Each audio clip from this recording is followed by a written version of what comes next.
হঠাডিয়া মাধ্যমিক বিদ্যালয়ের পক্ষ থেকে শুভেচ্ছা জানাচ্ছি। চলমান অনলাইন ক্লাস কার্যক্রমের ধারাবাহিকতায় আজকে আমি তোমাদের সামনে একটি ক্লাস উপস্থাপনা করছি। প্রথমেই আমার পরিচয় দিয়ে নিই। আমি অনুপ কুমার সর্দার, সহকারী শিক্ষক, হঠাডিএম মাধ্যমিক বিদ্যালয়, কয়রা, খুলনা। তো তোমরা সকলেই, শুধু তোমরা কেন, আমরা সকলেই বৈশ্বিক যে মহামারী করোনা পরিস্থিতি মোকাবেলা করছি। আশা করছি আমরা এই পরিস্থিতি থেকে খুব দ্রুত বেরোতে পারবো।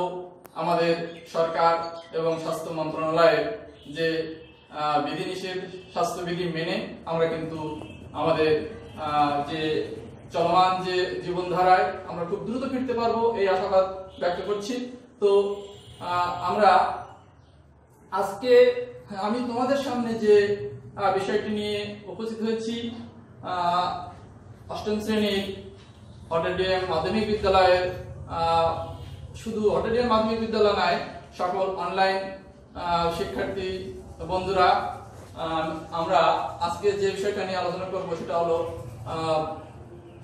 অষ্টম শ্রেণীর বাংলা প্রথম পত্র কবিতা। তো কবিতাটা আমরা কোনটা হতে পারে, আসলে তোমরা কিন্তু সবাই উন্মুখ ফিরে আসতে, আমরাও কিন্তু উন্মুখ তোমাদের সামনে পেতে। যাই হোক, বিশ্বের এই পরিস্থিতিতে আমরা আমাদের শ্রেণী পাঠে ফিরে যাব।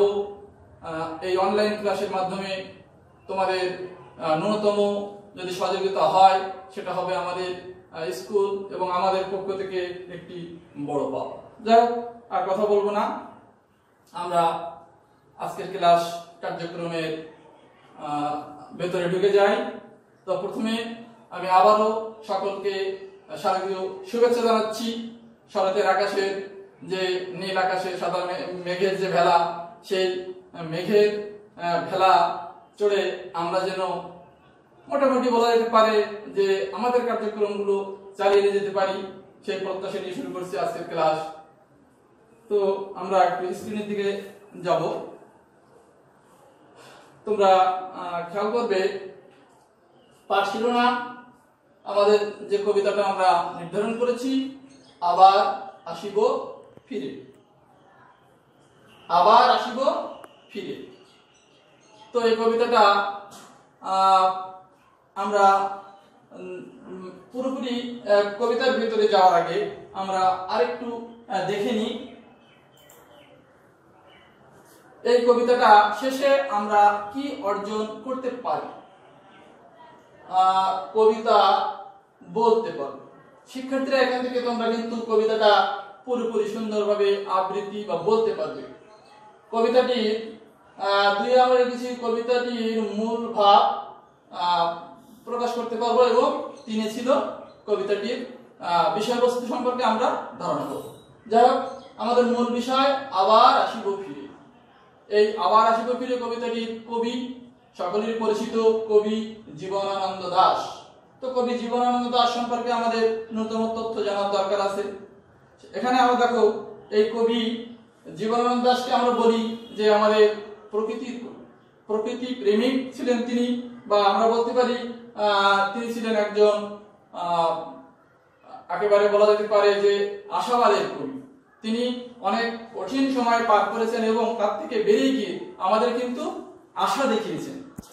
যাই হোক, আমরা তার সম্পর্কে খুব অল্প সময়ের ভিতরে আমরা তার সম্পর্কে জেনে নেব। ওনার জন্ম 1899 সাল আমাদের বাংলাদেশে বরিশাল শহরে, এবং তিনি 1921 সালে কলকাতা বিশ্ববিদ্যালয় থেকে ইংরেজি সাহিত্যে এমএ পাস করেছেন। তারপরে কর্মজীবনে তিনি বিভিন্ন কলেজে অধ্যাপনা করেছেন।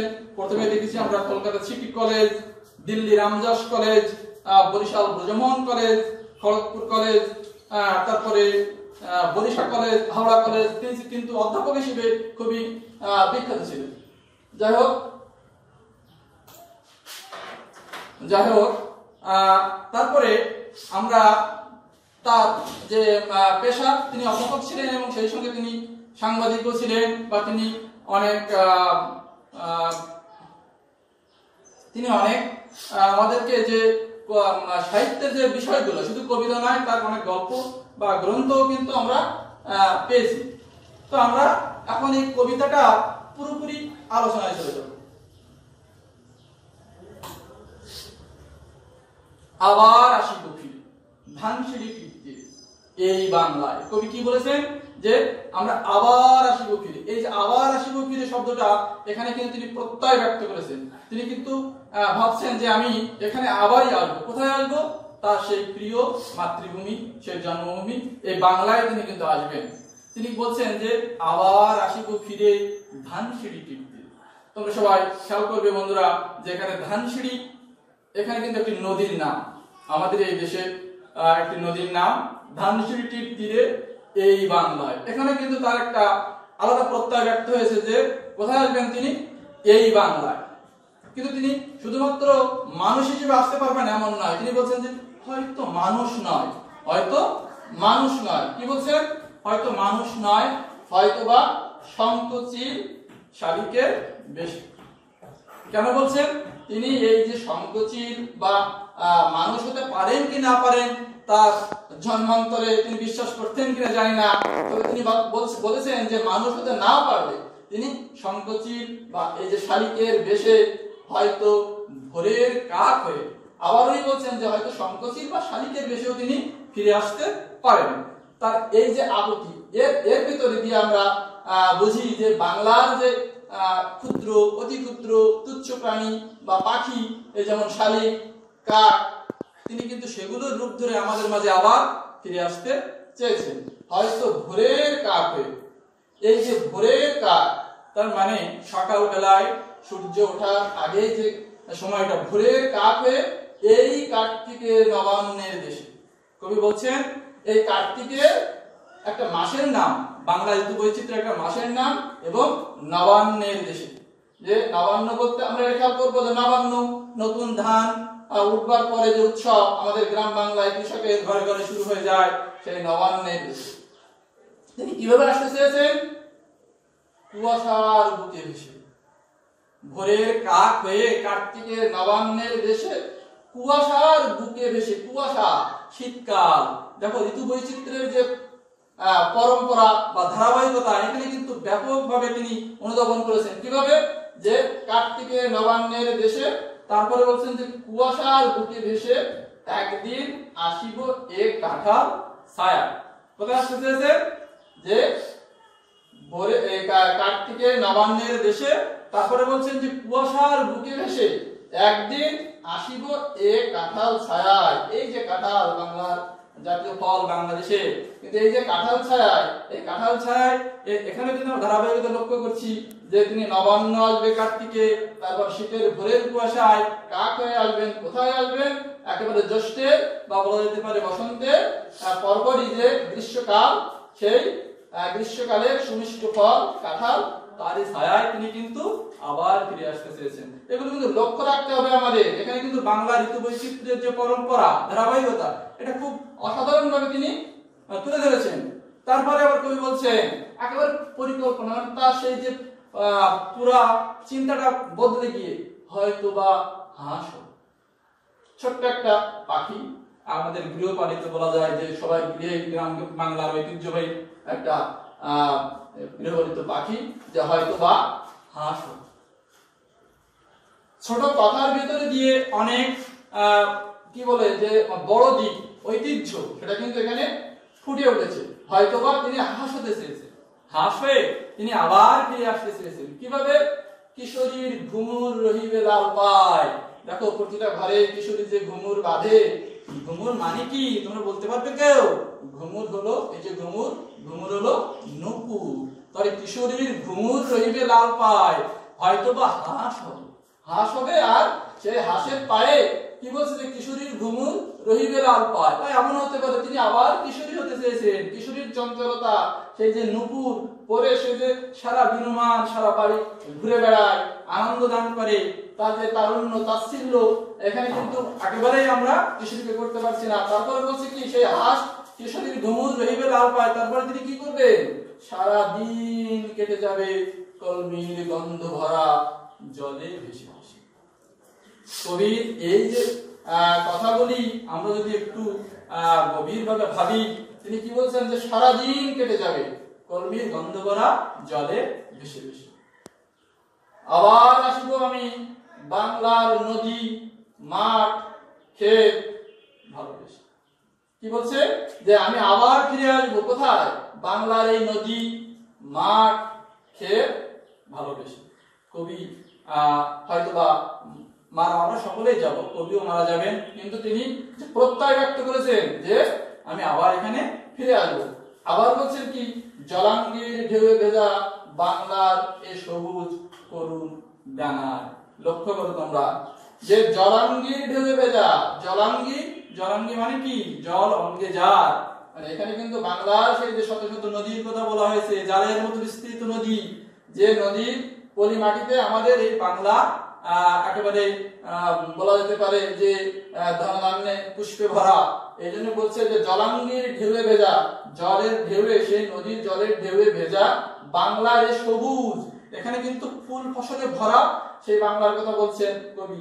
করুণ ডাঙায়, করুণ শব্দটা দিয়ে কবির ব্যাখ্যাটা একটু আমরা আরো গভীরে যেতে পারি যে যখন এই সবুজ মাঠ ফুল ফসল উঠানো হয়ে যায়, শুকনো হয়ে যায়, তখন কিন্তু সেই বিল বা সেই ডাঙার রূপটা করুণ হয়ে যায়। ফুল যদি না থাকে, ফসল যদি না থাকে, স্বাভাবিকভাবে সেখানে কিন্তু আমরা করুণ শব্দটা সেখানে আমরা ব্যবহার করতে পারি। শুকনো যে বিল বা আমাদের ক্ষেত, এজন্য বলছেন যে জলাঙ্গির ঢেউ ভেজা বাংলার এই সবুজ করুণ ডাঙায়। তারপরে আমরা লক্ষ্য করো, তোমরা খেয়াল করো, হয়তো দেখিবে যে সুদর্শন উড়িতেছে সন্ধ্যার বাতাসে। সুদর্শন, কবি বলছেন যে হঠাৎ সন্ধ্যাবেলায় চেয়ে দেখবো যে সুদর্শন উড়িতেছে সন্ধ্যার বাতাসে। তাহলে সুদর্শন কি? সুদর্শন হলো এক ধরনের পোকা, এখানে বলা আছে গুবরে পোকা, কিন্তু সেই সুদর্শন মানে কি? সুন্দর দর্শন, খুব সুন্দর দেখতে যে পোকা, সেই পোকা হয়ে কবি আমাদের মাঝে ফিরে আসতে চেয়েছেন। হয়তো শুনিবে এক লক্ষ্মী পেশা ডাকিতেছে শিমুলের ডালে। তারপরে কবির ভাবনা আবার ঘুরে গেছে বাংলার আরেকটা ঐতিহ্য লক্ষ্মী পেশা। লক্ষ্মী পেশা কোথায় থাকে আমরা জানি যে গলা ভরা ধান থাকলে লক্ষ্মী পেশা থাকে। তাহলে বাংলার সেই যে ঐতিহ্য, অতীত যে সম্ভ্রান্ত যে রূপ, এখানে সেটা কিন্তু বোঝানো হয়েছে। আবার দেখতে দেখো, হয়তো খইয়ের ধান ছড়াতেছে শিশু এক উঠানের ঘাসে। শিশু, নিষ্পাপ শিশু, সেই শিশু হয়ে কবি কিন্তু আমাদের মাঝে আবার ফিরে আসতে চেয়েছেন, কিন্তু তারও আরেকটা রূপে। কি? হয়তো খইয়ের ধান ছড়াতেছে শিশু এক উঠানের ঘাসে। এই যে উঠানের ঘাসে খইয়ের ধান ছড়াতেছে শিশু এক, তারপরে খইয়ের ধান, সব ধানে খই হয় না, পরিপুষ্ট ধান, যে ধানটা নিয়ে গৃহিণীরা যত্ন করে রাখে শিশু, সেই ধানগুলো ছড়াচ্ছে, সেই রূপে তিনি আসতে চেয়েছেন। তারপরে চরণে কি বলছেন? রূপসার ঘোলা জলে হয়তো কিশোর এক সাদা ছেঁড়া পালে ডিঙাবার। রূপসা খুলনা শহরের পাশ দিয়ে প্রবাহিত একটি বড় নদী। সেই রূপসার ঘোলা জলে হয়তো কিশোর এক, তোমাদের মতো বয়সের কিশোর, সে কি করছে? এক সাদা ছেঁড়া পালে ডিঙা বাজছে। ডিঙা মানে কি? ডিঙা হলো ছোট্ট নৌকা। এই দেখো ছোট্ট নৌকা ছেঁড়া পালে। তখনই কি কবি সেই কিশোর হয়ে সেই রূপসার ঘোলা জলে ডিঙা বেয়ে যেতে চেয়েছেন, যে আমাদের সেই যে ছোটবেলা বা তোমাদের বয়সটা যে দুরন্ত করা, এখানে কিন্তু কবি সেই রূপে ফিরে আসতে চেয়েছেন। রাঙা মেঘ সাতরায় অন্ধকারে আসিতেছে নীড়ে দেখিবে ধবল বক। তো এখানে দেখো রাঙা মেঘ, রাঙা মেঘ মানে কি? যে গধূলি বেলার পরে সূর্য ডোবার আগে যে আকাশে আমরা পশ্চিম আকাশে দেখি যে লাল রং ছেয়ে গেছে, তখন সেই রাঙা মেঘ সাতরায় অন্ধকারে আসিতেছে নীড়ে দেখিবে ধবল বক। নীল মানে বাসা, আর সে বাসায় ফিরে আসছে কি? এই যে বক, সাদা ধবল বক মানে সাদা বক। এখানে কিন্তু আরেকটু বোঝা আমার মনে হয় দরকার, সেটা হলো এরকম, আমাদের উপলব্ধি করা দরকার যে এইখানে কবি এই সাদা বক বা রাঙা মেঘ সাঁতরে নিড়ে ফিরে আসার ভিতরে কবি যেন তার সারা জীবনের কর্মচঞ্চলতা থেকে মুক্তি পেতে চাচ্ছেন, তিনি যেন একটি আশ্রয় খুঁজছেন, বা বলা যেতে পারে আস্তে আস্তে মৃত্যুর দিকে ধাবিত হচ্ছেন। আমরা সকলেই মৃত্যুর দিকে ধাবিত হচ্ছি, কিন্তু কবির এই ভাবনাটা এমন ভাবে এসেছে যে আমি তো মারা যাবো বা আমরা সবাই মারা যাবো, তারপরও বাংলার এই যে পাখি, বাংলার এই যে প্রকৃতি, বাংলার এই যে চিত্র রূপময়তা, তার ভিতরে আমি বেঁচে থাকবো। আমি এখানে হয়তো আমার এই রূপে থাকবো না, কিন্তু বাংলার যে ঐতিহ্য, বাংলা যে তুচ্ছ জিনিসগুলো, যেটা না হলে বাংলার পরিপূর্ণ রূপ হতো না, সেই রূপের ভিতরে কবি আবার ফিরে আসতে চেয়েছেন, বা কবি কি করেছেন যে সেই রূপের ভেতরেই বেঁচে থাকতে চেয়েছেন। তার মানে এই রূপগুলো যতদিন বাংলায় থাকবে ততদিন কবি এই সমস্ত রূপ, পশু পাখি, প্রকৃতি, ফুল, লতা পাতা, মাঠ, নদী, তার ভেতরে তিনি তার অস্তিত্ব খুঁজে পাবেন। এই দিকটা কিন্তু আমাদের অবশ্যই খেয়াল করতে হবে। এখানে কিন্তু কবিতায় অনেক রূপক অর্থে উপমা দিয়ে কবি আমাদের বাংলা রূপকে তুলে ধরেছেন, যে রূপে আমরা সকলেই মুগ্ধ। কবি তো একেবারে তন্ময় হয়ে গেছে। কবি কখনোই ভাবেননি যে আমার এই রূপ ছেড়ে আমাকে চলে যেতে হবে। তোমরা কি আমার এই কবির মতো বা জীবনানন্দ দাশের মতো, কবি জীবনানন্দ দাশের মতো এই গভীর ভাবনা ভেবেছো? একটু ভাবো, দেখবা নিজেকে কতটা নিজেদেরকে মনে হবে যেন আমি এই বাংলার গৌরবে নিজেকে আর একটু বড় মনে হবে। তারপরে কবি বলছেন যে আমারই পাবে তুমি ইহাদের ভিড়ে। ওখানে কবির একটি ছবি আছে, আমরা লক্ষ্য করি, আমারই পাবে তুমি ইহাদের ভিড়ে।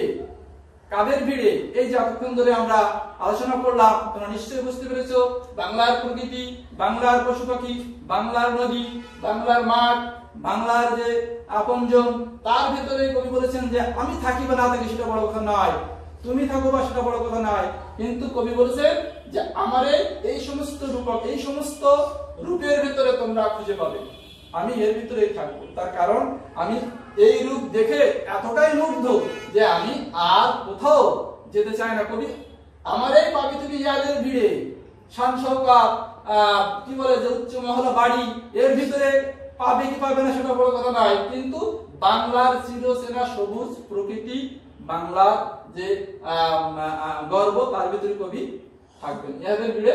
এরপরে আমরা ছোট করে তোমরা এটা দেখো তো পারো কিনা, কবিতাটি কবির কোন কাব্যগ্রন্থ থেকে নেওয়া হয়েছে? আমার মনে হয় আমরা এটা অবশ্যই পারবো। এটা হলো রূপসী বাংলা কাব্যগ্রন্থ থেকে নেওয়া হয়েছে। কবিতাটি কোন কোন নদীর কথা বলা হয়েছে? আমরা বলে দিতে পারি ধানসিঁড়ি এবং রূপসা। আরেকটা ছিল যে এই কবিতাটিতে কোন কোন পাখির কথা বলা হয়েছে, অবশ্যই আমরা এগুলো পারি। এরপরে তোমাদের একটা বাড়ির কাজ দিয়ে দিই, বাড়ির কাজ খেয়াল করো, বাংলাদেশের প্রকৃতি সম্বন্ধে একটি রচনা লিখো। এখন কবি ওনার মতো করে এই কবিতায় যে প্রকৃতির বর্ণনা দিয়েছেন, তার বাইরে গিয়েও তোমরা নিজেরা এই প্রকৃতি সম্বন্ধে একটি রচনা আরো সমৃদ্ধ করে লিখে আনতে পারো, বা লিখে তোমরা এটা বাড়িতে তৈরি করতে, বাড়ির কাজটা কমপ্লিট করতে পারো। যাই হোক, এটাই ছিল আমাদের আপাতত ক্লাস। এরপরে আমি এই কবিতাটা একটু আবৃত্তি করার প্রয়োজন আছে। আমি এই কবিতাটা আমি আবৃত্তি করার চেষ্টা করি। আবার আসিব ফিরে, কবি জীবনানন্দ দাশ। আবার আসিব ফিরে ধানসিঁড়িটির তীরে, এই বাংলায় হয়তো মানুষ নয়, শঙ্খচিল শালিখের বেশে, হয়তো ভোরের কাক হয়ে এই কার্তিকের নবান্নের দেশে, কুয়াশার বুকে ভেসে একদিন আসিব এই কাঁঠাল ছায়ায়, হয়তোবা হাঁস হব, কিশোরীর ঘুমুর রহিবে লাল পায়, সারা দিন কেটে যাবে কলমির গন্ধ ভরা জলে ভেসে ভেসে। আবার আসিব আমি এই বাংলার নদী, মাঠ, ক্ষেত ভালোবেসে, জলাঙ্গির ঢেউয়ে ভেজা বাংলার এ সবুজ করুণ ডাঙায়। হয়তো দেখিবে চেয়ে সুদর্শন উড়িতেছে সন্ধ্যার বাতাসে, হয়তো শুনিবে এক লক্ষ্মী পেঁচা ডাকিতেছে শিমুলের ডালে, হয়তো খয়ের ধান ছড়াতেছে শিশু এক উঠানের ঘাসে, রূপসার ঘোলা জলে হয়তো কিশোর এক সাদা ছেঁড়া পালে ডিঙাবায়, রাঙা মেঘ সাতরায়ে অন্ধকারে আসিতেছে নিবে দেখিবে ধবল বর, আমারেই পাবে তুমি ইহাদের ভিড়ে। তো ধন্যবাদ সবাইকে। আশা করছি অনলাইন যে ক্লাস কার্যক্রম চলছে সারা বাংলাদেশে আমার এই ক্ষুদ্র প্রয়াস আমাদের শিক্ষার্থী বন্ধুদের সামান্য হলেও কাজে আসবে। সবাই আমরা সুস্থ থাকবো, স্বাস্থ্যবিধি মেনে চলবো এবং খুব দ্রুত আমরা আবার ফিরে আসবো আমাদের সেই চলমান কার্যক্রমে, এই আশাবাদ ব্যক্ত করছি। ধন্যবাদ।